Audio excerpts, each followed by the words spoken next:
أعوذ بالله من الشيطان الرجيم. بسم الله الرحمن الرحيم.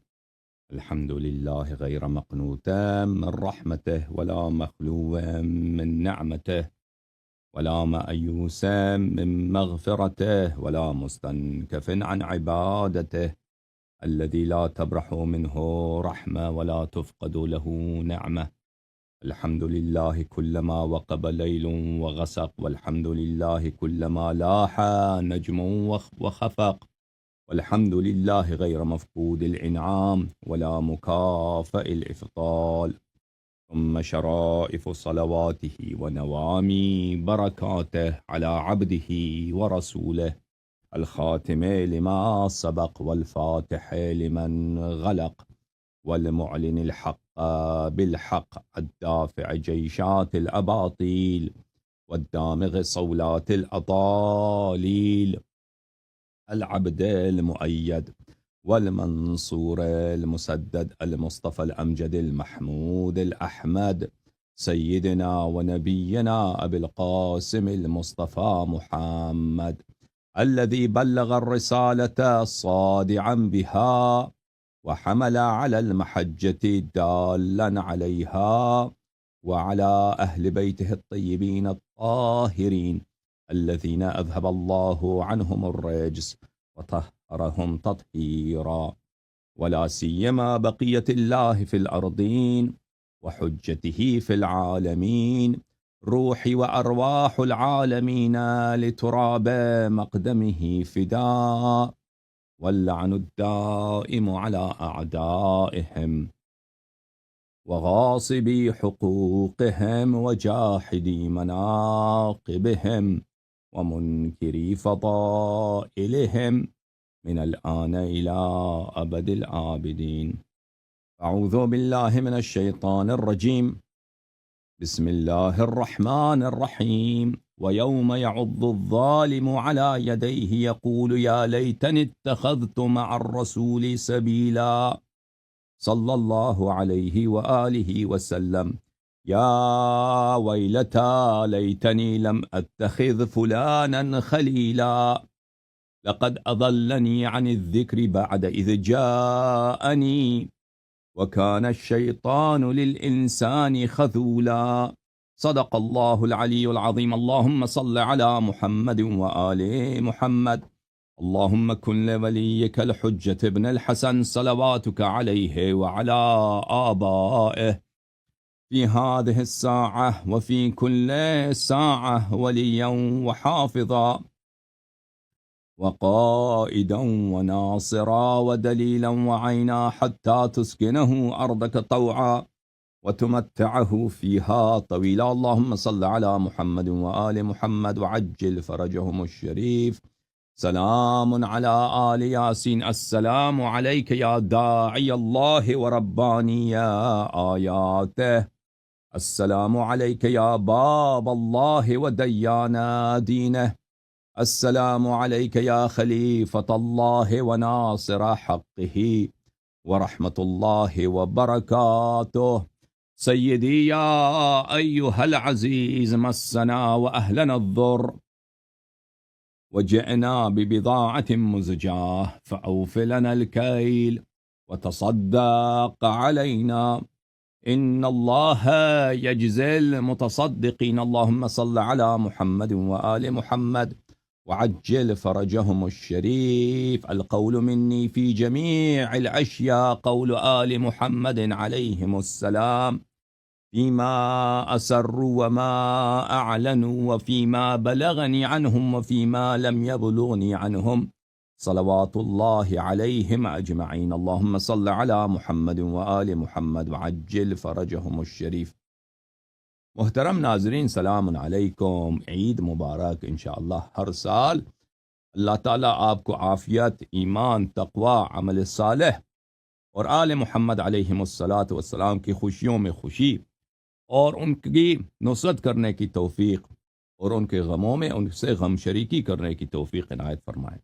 پروردگار عالم ہماری گناہوں کو معاف کرے اور ہمارے اموات اور ہمارے اولاد کی گناہوں کی بہت بخشش فرمائے، اور شفاعت اہل بیت اطہار علیہم السلام، بالخصوص شفاعت صدیقی طاہرہ ام ابیہا فاطمۃ الزہرا سلام اللہ علیہا، اور ان کے بابا حضرت خاتم الانبیاء صلی اللہ علیہ وآلہ وسلم، اور ان کے شوہر حضرت سید المسلمین امیر المؤمنین علیہ السلام، اور ان کے فرزندان معصومین امام حسن مجتبی علیہ السلام، امام حسین علیہ السلام سے لے کر حضرت امام مہدی دوران شریک القرآن خلیفۃ الرحمن صلوات اللہ علیہ تک کی شفاعت اور ان کی رضا اور ان کی پناہ اور ان کی دعائے خیر اور ان کی نصرت اور ان کی دستگیری ہر لحظہ ہر آن ہمارے اموات کے نصیب، ہمارے نصیب، ہمارے اولاد کے نصیب متواتراً مکرراً ہمیشہ فرمائے، اور پروردگار عالم ہمیں ان کی در سے، ان کی دامن سے اور ان کی ولایت سے ایک لمحے کے لیے بھی دور نہ فرمائے۔ اللہم صلی علی محمد وآل محمد۔ پروردگار عالم ہمارے بچوں کو، ہماری نئی نسل کو تا روز قیامت انشاءاللہ اہل بیت علیہم السلام کے شہیدائی، اہل بیت علیہم السلام کے مخلص، مطیع اور فرمان بردار قرار دے۔ اللہم صلی علی محمد وآل محمد وعجل فرجہم الشریف۔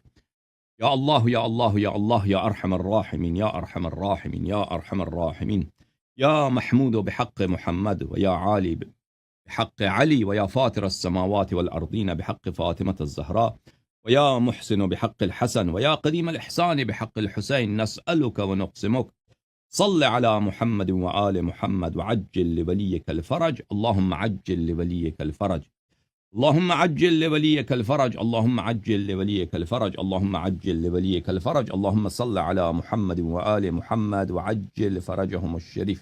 محترم ناظرین، مناسبت آپ کو معلوم ہی ہے، آج اس مناسبت کی جو اہل بیت علیہم السلام کی حدیث پاک میں کہا گیا ہے غدیر ثانی، اور کہا گیا ہے یوم نزع السواد، وہ دن جب عزادار سیاہ کپڑا وہ اتارتے ہیں۔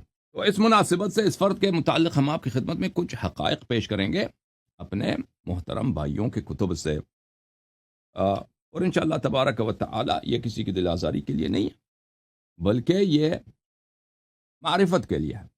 اسلام کی تاریخ میں جس شخص کو فاروق کا نام دیا گیا ہے، جڑے نو فاروق دا نام دیتی گئی ہے اور دیتی بھی یہودیوں نے ہے، تو وہ کیسا آدمی تھا؟ یہ کتاب محترم، میرے محترم ناظرین، تاج العروس من جواہر القاموس جزء السابع عشر، کتاب چھپی ہے کویت میں۔ یہاں پہ ملاحظہ فرمائیے میرے محترم ناظرین، صفحہ نمبر 72 میں بات ہو رہی دلال کی۔ دلال جو فروشوں کے بازار میں، گدہ فروشوں کے بازار میں دلالی کا کاروبار، پرانے زمانے میں گاڑی تو ہوتے نہیں تھے، اگر آپ نے کہیں سے کہیں سفر کرنا ہے، یا تو آپ کو خچر خریدنا ہے، یا آپ کو اونٹ خریدنا ہے، یا آپ کو گدہ خریدنا ہے، یا گھوڑا خریدنا ہے، تو یہ صاحب جو تھے مبرتش کو اس کو کہتے ہیں میرے عزیزو الدلال او الساعی بین البائع والمشتری۔ دلال وہ شخص جو دوڑتا ہے، ساعی بولتے ہیں دوڑنے والے کو، دوڑتا ہے گاہک اور صاحب مال کے درمیان، اس کا کام ہے دوڑنا، دوڑتا ہے۔ اور پرانے زمانوں میں عربوں میں یہ ہوتا تھا، مثلا وہ نیگوشیشن ہوتی تھی نا، وہ کہتا ہے میرے دلال سے کہتے تھے کہ دلال ہے مجھے گدہ چاہیے، اچھا میں جانتا ہوں گدے کتنی قیمت کی چاہیے بھائی، کہتا ہے 100 روپے کی، تو وہ آ کے بیچنے والے سے کہتا ہے کہ بھائی جو صاحب مال ہے، ایک آدمی ہے گدہ لے رہا ہے 100 روپے کا مانگ رہا ہے، تو وہ کہتا ہے نہیں یہ 150 کا ہے، پھر آ کے اس کو دوڑ کے واپس چلے جاؤ بھائی اس کے پاس، گاہک کے پاس، کہ بھائی وہ تو کہتا ہے 150 کہہ رہا ہے، پھر وہ کہتا ہے نہیں بے وقوف تو کتنا جھوٹا آدمی ہے، اس کو دلال کو ایک دو گالی دے دو، میں 140 میں 110 سے زیادہ نہیں دوں گا، پھر ادھر جا کے دوڑتا ہے، وہ کہتا ہے وہ 110، پھر وہ کہتا ہے نہیں میں 145 کو دوں گا، پھر واپس آتا ہے 145، پھر گاہک کہتا ہے نہیں میں 115 سے زیادہ نہیں دوں، تو اس کو بہت دوڑنا پڑتا ہے آگے پیچھے، اور اس میں بہت دفعہ جھوٹ بھی زیادہ بولنا پڑتا ہے دلالوں کو، تو یہ کام تھا ان کا۔ ورد فی الحدیث، حدیث شریف میں وارد ہوا ہے، کان عمر فی الجاہلیت مبرتشا، عمر خلیفہ بننے سے پہلے کیا تھے؟ یہ تھے بھائی، ہاں دلال تھے، بروکر تھے۔ ای کان یکتری للناس الابل والحمیر ویاخذ علیہ الجعل، یہ کرائے کے لیے ڈھونڈتے تھے بھائی، رینٹل، کار رینٹل، آج کل کار رینٹل چلتا ہے نا تو یہ اس زمانے میں گدا رینٹل کمپنی تھا، ان کا ایجنسی تھا گدا رینٹل، عمر بن الخطاب، تو جس کو گدا چاہیے وہی اس کے پاس چلے جاتے کہ ادھر آ۔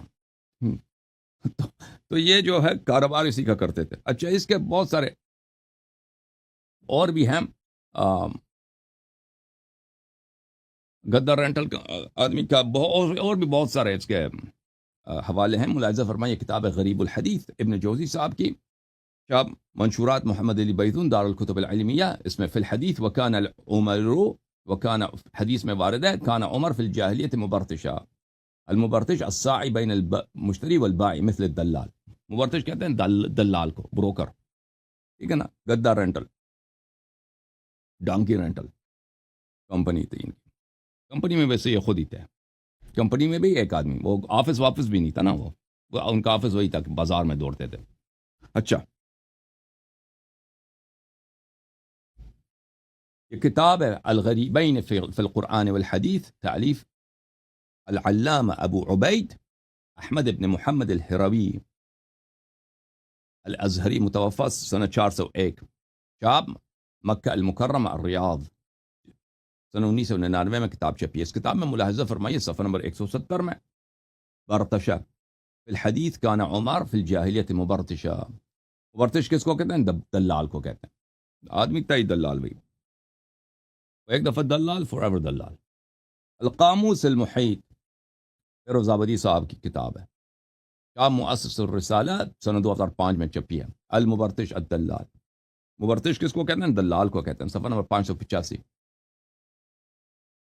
وکان عمر فی الجاہلیت مبرتشا، عمر صاحب جاہلیت میں کیا تھے؟ یہ کاروبار، بڑے کاروباری تھے، بڑے قوم کے سردار تھے جی۔ ایسے سردار کو آپ نے دیکھا زندگی میں؟ قریش کے سردار کو او بھائی، آپ نے دیکھا کسی ایم این اے کو؟ وہ سبزی فروشوں کے بازار میں وہ ہوتا ہے نا، پاکستان میں کیا کہتے ہیں؟ منڈی کہتے ہیں، کیا کہتے ہیں پاکستان میں؟ وہاں پہ بھائی کوئی گاجر بھیجا، گاجر کا وہ ہوتا ہے نا بروکر، اس طرح۔ اچھا، النہایہ فی الغریب الحدیث والاثر ابن الاثیر، شاب مؤسسۃ التاریخ الاسلامی، یہاں پر صفحہ نمبر 119 میں، برتشا کان عمر فی الجاہلیت مبرتشا، وہ مبرتش کیا؟ دلال، یہ حضرت دلال تھے جی۔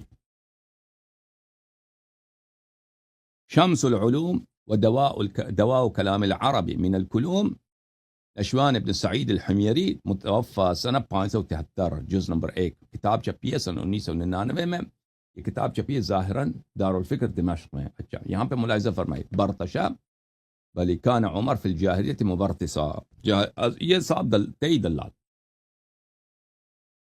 ایک اور بھی آپ کو دکھائیں میرے محترم ناظرین، من جواہر اللغہ المطالع النصریہ بلی فی الاصول الخطیہ، تعلیف ابو الوفاء نصر ابن نصر یونس الوفائی الحوریسی، متوفی سنہ 1291، شاب مکتبۃ السنہ قاہرہ میں چھپی ہے کتاب، سنہ 2005 میں۔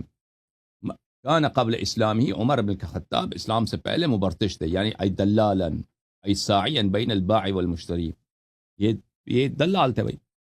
اچھا، وہ کسی اور چیز کی بھی دلالی نہیں ہوتی تھی ان کی، کس چیز کی دلالی تھی بھائی؟ ہاں، گدا، خچر، ان چیزوں کی۔ اچھا، اور یہ دلالی کے ساتھ ساتھ ان کے ایک اور شرمناک تاریخ ہے، چلیں اسلام سے پہلے زیادہ ہمارے عمری بھائی جو ہے نا اس بات پہ زیادہ شرمندہ ہوتے ہیں، ان کو ہونے دیں بھائی، تاریخ اب کیا کر سکتے ہیں، تاریخ ہے۔ ایک ہے نبی کریم صلی اللہ علیہ وآلہ وسلم، ایک ہے امیر المؤمنین علیہ الصلاۃ والسلام، اہل بیت اطہار، ٹھیک ہے نا، اور دوسرے ہیں دلال وغیرہ۔ قرآنی آیت ملاحظہ فرماؤ جناب، سورہ انعام میں اللہ تعالیٰ فرماتا ہے، یہ سورہ مبارکہ انعام ہے، اللہ تعالیٰ فرماتا ہے اعوذ باللہ من الشیطان الرجیم، آیت نمبر 140، قد خسر الذین قتلوا اولادہم سفہا بغیر علم، جنہوں نے اپنی اولاد کو جہالت سے، نادانی سے انہوں نے قتل کیا ہے، وہ بڑے خسارے میں ہیں، بڑے ظالم ہیں، بڑے خسارے میں ہیں۔ وحرموا ما رزقهم اللہ افتراء علی اللہ، انہوں نے اپنی اولاد کو رزق سے، زندگی سے انہوں نے محروم کیا، اور اللہ تعالیٰ پہ انہوں نے افتراء باندھا ہے۔ فَذَلُّوا وَمَا كَانُوا مُهْتَدِينَ، یہ کیا ہے؟ یہ گمراہ ہیں اور یہ ہدایت پہ نہیں ہیں۔ یہ کس کی بات ہو رہی بھائی؟ کہ پرانے زمانے میں اسلام سے پہلے عرب اپنی بیٹیوں کو زندہ بگور کرتے تھے، یعنی بیٹی کو ولادت کے فوراً بعد اسی وقت، ولادت کے فوراً بعد اسی وقت، یا یہ ہوتا تھا کہ ولادت کے بعد نہیں، بیٹی 2 سال 3 سال 4 سال کی ہو گئی تو اس کو زندہ بگور کرتے تھے۔ اچھا، ہمارے جو فاروق صاحب ہیں ان کے متعلق ان کے اپنے الفاظ ہیں، ملاحظہ فرمائیے۔ یہ کتاب الحاویہ الکبیر، چاپ دار الکتب العلمیہ، الجزء الثالث عشر۔ یہ کتاب فقہ الحاویہ الکبیر مذہب شافعی پہ ہے کتاب ہے، اور اس کے مصنف ہیں محمد ابن حبیب الماوردی۔ اچھا، ماوردی صاحب نے کتاب لکھی، یہ کتاب چھپی ہے سن 1994 میں، لیکن یہ کتاب یہ بہت پرانا آدمی ہے، یعنی یہ مجتہدین میں سن، مجھے یاد نہیں ہے سن 5ویں صدی کا یا 4 صدی کا یا 6 صدی کا، اس طرح پرانا آدمی ہے۔ یہاں پر صفحہ نمبر 67 میں شافعی صاحب کا فتویٰ کہ اگر کوئی کسی بے گناہ فرد کو قتل کرے تو اس کا کفارہ کیا ہے؟ آپ کسی بے گناہ کو قتل کرتے ہیں، اس کا کفارہ کیا ہے؟ اس کے ذیل میں وہ یہ روایت نقل کرتے ہیں، وہ روایت ہے کن سے؟ عمر سے، عمر بن خطاب سے۔ قال انه قال یا رسول اللہ انی واعدت فی الجاہلیہ وعد وإذا الموؤودة سئلت بأي ذنب قتلت۔ موؤودہ مفعول ہے، صیغہ مفعول ہے، جس کی وعد ہوئی ہے، موؤودہ جس کی وعد ہوتی ہے زندہ بگور کرنے کو۔ وإذا الموؤودة سئلت، موؤودہ جب چھوٹی بچی، سئلت بأي ذنب قتلت، ہم پوچھیں گے روز قیامت چھوٹی بچی کو تو تم نے زندہ بگور کیا کس جرم میں؟ کس جرم میں تم نے زندہ بگور کیا؟ بأي ذنب، کس جرم میں؟ یہ قرآن کی آیت ہے۔ تو یہ عمر کہتے ہیں کہ میں نے رسول پاک صلی اللہ علیہ وسلم سے پوچھا، انی وعدت فی الجاہلیہ، اس زمانے میں جب بازار میں کاروبار تھا، میرا کاروبار کیا تھا؟ وہ بروکر تھے بھائی، اللہ۔ میں اس زمانے میں نے اپنی بیٹی کو زندہ بگور کیا ہے، تو اس کا کچھ بتا دیجئے۔ تو رسول پاک صلی اللہ علیہ وآلہ وسلم نے فرمایا اعتق عن کل موعود رقبہ۔ رسول اللہ صلی اللہ علیہ وسلم نے مجھے حکم دیا کہ جتنی بیٹیوں کو تم نے دفن کیا، ہر ایک کے مقابلے میں ایک غلام آزاد کر دینا۔ ٹھیک ہے نا؟ اب اس نے کتنے کو قتل کیا، اپنے کتنے بیٹیوں کو، اللہ جانتا ہے۔ وہ رسول پاک صلی اللہ علیہ وسلم کے جواب سے پتہ چلتا کہ ایک سے زیادہ تھی وہ۔ ٹھیک ہے نا؟ کہ فرمایا کہ اعتق عن کل موعود رقبہ، جتنے کو تم نے زندہ بگور کیا ہے، اس مثلا 2 کیا، 3 4 5 جتنے کیا، اگر 4 کیے تو 4 غلام آزاد کرو، اگر 5 کیے تو 5 غلام آزاد کرو۔ پھر وہ کہتے ہیں کہ ان ذلك ان العرب في الجاهليه كانت تحفر تحت الحامل اذ ضربها الطلق حفيرة يسقط فيها ولدها اذا وضعته، فاذا كان ذكرا اخرجوه منها، وان كان انثى تركت في حفرتها وتم التراب عليها حتى تموت، وهذا قتل عمد وقد اوجبت فيه الكفارة۔ کہتے ہیں کہ عرب اس زمانے میں کیا کرتے تھے بھائی، کوئی عورت ہے نا، وہ بھی اس کو درد ہے، برتھ کا جو درد ہوتا ہے، ولادت کی جو درد ہوتا ہے، اس کو آئی ہے، ابھی ولادت کا وقت ہے، تو اس کے پیر کے نیچے زمین کو کودتے تھے، بھائی خون اس کا گر جائے، بچہ بھی اس میں گر جائے نا۔ جو ہی بچہ گر جاتا تھا وہ اس کھڈے میں گر جاتا تھا، تو چھوٹا سا کھڈا وہ کودتے تھے، تو اگر وہ لڑکا ہوتا تھا تو اس کو کھڈے سے نکال دیتے تھے، سمجھ میں آئی نا؟ اگر کھڈا ہوتا تھا تو نکال دیتے تھے، اگر لڑکی ہوتی تھی تو اس کو چھوڑتے تھے، اس پہ مٹی ڈال دیتے تھے، وہی مر جائے وہ۔ اچھا، لیکن عمر صاحب نے مختلف اشکال سے یہ کام کیے ہوں گے، فاروق صاحب نے۔ یہ کتاب تتمت اضواء البیان فی ایضاح القرآن بالقرآن، تعلیف محمد الامین ابن محمد المختار الجکنی الشنقیطی، الجزء التاسع۔ ملاحظہ فرمائیے اس کتاب میں تفسیر سورہ تکویر میں یہ آیات ہیں، وَإِذَا الْمَوْءُودَةُ سُئِلَتْ بِأَيِّ ذَنبٍ قُتِلَتْ والموؤودة المثقلة بالتراب حتى الموت وهي الجارية كانت تدفن حية فكانوا يحفرون لها الحفرة ويلقونه فيها ثم يهيلون عليها التراب کہتے ہیں موعودہ سے مراد یہ ہے کہ موعودہ بچی کو آپ موعودہ وہ بچی جس پہ آپ نے مٹی ڈال دیا. مجھے نے زندہ بغور کیا. وہ کھڈا کھوٹتے تھے نا، قبر کھوٹتے تھے بچے کے لیے، اس کو ڈالتے تھے بچی کے لیے اور اس کو زندہ بغور کرتے تھے. پھر وہ فرماتے ہیں وقد جاء عن عمر، وقد جاء عن عمر قوله، عمر صاحب سے